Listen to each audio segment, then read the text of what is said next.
तुम्ही तुमच्या आईंना RL हॉस्पिटलमध्ये कसं ॲडमिट केलं? मी पहिल्यांदा सिव्हिल हॉस्पिटलला गेलो.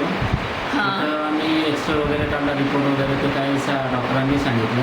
हां मग मला त्या आमच्या नातेवाईकांनी सांगितले की बुवा योजना आहे आपल्यासाठी. हां ते योजनाचं सांगून मग जवळचं हॉस्पिटल म्हणून मी RL हॉस्पिटलला आलो. अच्छा, म्हणजे तुमच्या आईंचा इलाज महात्मा ज्योतिबा फुले योजनामध्ये नाही. झाला आहे का? हो ओके. तुम्हाला योजनेचे सगळे फायदे मिळाले आहेत मग? हो. ओके.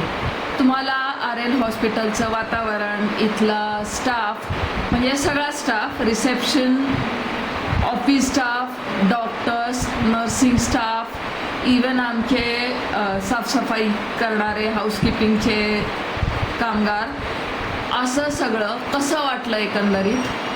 काय नाही, सगळी सोय व्यवस्थित झाली. पेशंटला काही तकलीफ झाली नाही. आता आम्ही डिस्चार्ज करतोय तोपर्यंत तर काहीच नाही, ओ व्यवस्थित. ओके. तुम्हाला RL हॉस्पिटलसाठी काही सूचना द्यायच्या आहेत का? म्हणजे RL हॉस्पिटलच्या डेव्हलपमेंट करता काही तुमचे सजेशन्स असतील, सूचना असतील तर त्या प्लीज देतात.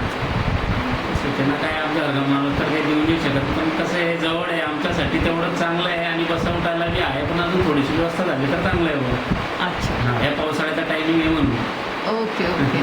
थँक्यू. आम्ही नक्कीच याविषयी विचार करू. थँक्यू, तुम्ही चांगलं सजेस्ट केलं. आम्ही आमच्या मीटिंगमध्ये याविषयी विचार करून लवकरच काहीतरी निर्णय घेऊ. थँक्यू.